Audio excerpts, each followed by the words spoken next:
మాజీ సీఎం కేసీఆర్ అదేవిధంగా మాజీ మంత్రి హరీష్ రావును ఉరి తీయాలని చెప్పేసి సీఎం రేవంత్ రెడ్డి మాట్లాడడం జరిగింది. ఇక ఈ విషయాలకు సంబంధించి బీఆర్ఎస్ కీలక నేత అయినటువంటి గెల్లి శ్రీనివాస్ ఉన్నారు. సార్ చెప్పండి, నిజంగా బనకచెర్ల చాలా బర్నింగ్ ఇష్యూ, ఈ విషయంపై కూడా సీఎం రేవంత్ రెడ్డి సీరియస్ అవ్వడం జరిగింది. ఏకంగా ఉరి తీయాలనడాన్ని ఏ విధంగా చూస్తారు? అసలు తెలంగాణ నీటి ప్రయోజనాలను కాపాడటానికే తెలంగాణ ఉద్యమాన్ని మొదలుపెట్టిందే కేసీఆర్ గారు.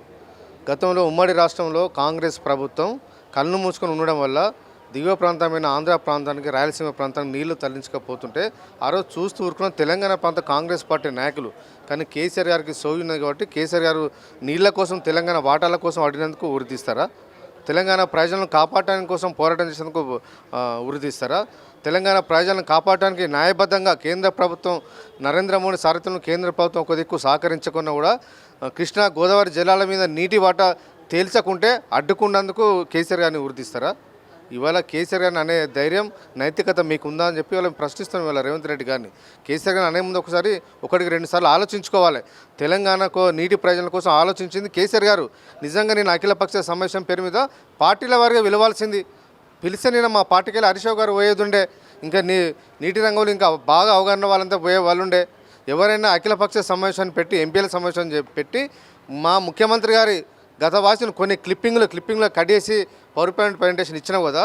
గతంలో ఉమ్మడి రాష్ట్రంలో కాంగ్రెస్ ప్రభుత్వం కూడా ఆ రోజు నీటిపారుదల విషయంలో కూడా కృష్ణా గోదావరి జలాల మీద కూడా రివ్యూ మీటింగ్ పెట్టినప్పుడు ఆనాడు కాంగ్రెస్ పార్టీ నాయకులు ఎవరేం మాట్లాడారో బయట పెట్టండి, తెలుస్తుంది.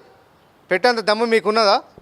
కానీ కేసీఆర్ ఇప్పుడు ప్రతిపక్షంలో ఉన్నప్పుడు ఒక రకంగా, అధికారంలో ఉన్నప్పుడు ఒక రకంగా మాట్లాడారు అంటున్నారు. దీన్ని కేసీఆర్ గారు ఎప్పుడైనా ఒకే తిరిగా మాట్లాడుతుండు. తెలంగాణ ప్రయోజనాల విషయంలో ఎక్కడ కూడా ఒక మాట మాట్లాడలేదు.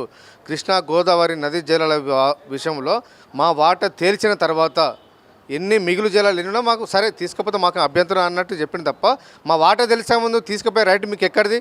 ఇవాళ మేము కృష్ణా గోదావరి జలాల మీద నీటి వాటా ఇంకా తెలిసలేదు. కేంద్ర ప్రభుత్వం వాటా తెలిసకపోవడం వల్ల తెలంగాణ ప్రాంతం నష్టపోతుంది.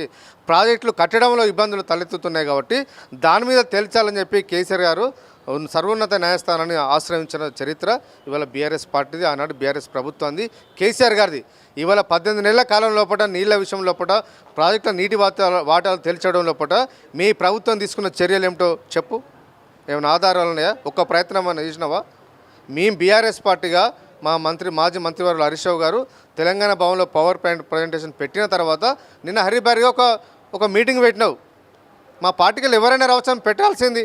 నిన్న మీరు అన్ని అఖిలపక్ష పార్టీలను అన్ని పిలిచి ఈ రాష్ట్రంలో ఉన్న ప్రాతినిధ్యం వహిస్తున్న సిపిఐ సిపిఎం పార్టీలు కూడా వచ్చేవారు కూడా అందరి వయసు కూడా వినాలి కదా. మీ కాంగ్రెస్ పార్టీ ఎంపీలో ఉండి మీరు చెప్పిందే వేదన్నట్టుగా మీకే అవగాహన లేదు.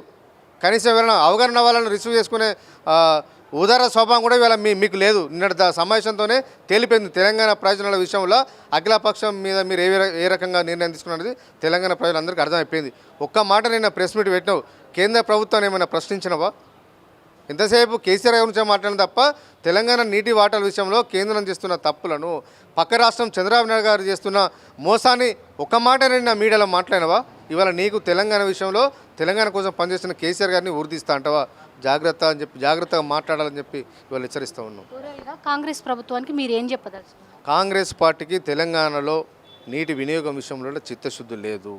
ఎంతసేపు బీఆర్ఎస్ పార్టీ ప్రశ్నించిన తర్వాతనే వాళ్ళకు ప్రెస్ మీట్ పెట్టడం, గత ప్రభుత్వాన్ని తిట్టడానికే వాళ్ళు పరిమితమయ్యారు తప్ప తెలంగాణ ప్రయోజనాలను, తెలంగాణ రైతుల ప్రయోజనాలను కాపాడాలని చిత్తశుద్ధి ఈ ప్రభుత్వానికి లేదు. ఎంతసేపు చంద్రబాబు నాయుడు గారు ప్రాప కోసమే చూస్తూ ఉన్నారు. ఆనాడు రేవంత్ రెడ్డి గారు ఆయన శిష్యుడు అట్నే ఉన్నాడు.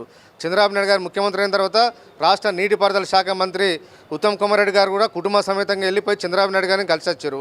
ఆంధ్ర ప్రాంత చీఫ్ సెక్రటరీగా పనిచేసిన దాస్ గారిని తీసుకొచ్చి ఇక్కడ నీటిపారుదల శాఖ అడ్వైజర్లు పెట్టడంలోనే తెలంగాణ ప్రయోజనాలకు మీరు ఎంత పనిచేస్తున్నారో, మీరు ఎంత నష్టం చేస్తున్నారో తెలంగాణ ప్రజలకు అవగాహన ఏర్పడ్డది ఇప్పటికే. ఇది ఓవరాల్గా చూస్తే మాత్రం నిన్న సీఎం ఇచ్చినటువంటి పవర్ పాయింట్ ప్రజెంటేషన్లో అఖిలపక్షాన్ని అంటే బీఆర్ఎస్ నేతలను పిలవకపోవడం, అదేవిధంగా కేంద్రానికి బనకచెర్ల ఇష్యూ పైన కూడా పూర్తి వివరాలు సంధించి లేఖ రాకపోవడం అనే ప్రశ్నించడం వెనకనే వీళ్ళ చిత్తశుద్ధి ఏంటో కనబడుతుంది. రైతుల పక్షాన మాత్రం ఏమాత్రం పోరాటం చేయడం లేదు కాంగ్రెస్ అధికార ప్రభుత్వం అంటున్నారు గెల్లు శ్రీనివాస్. వీడియో జర్నలిస్ట్ రంజిత్తో రాణి, తెలంగాణ భవన్.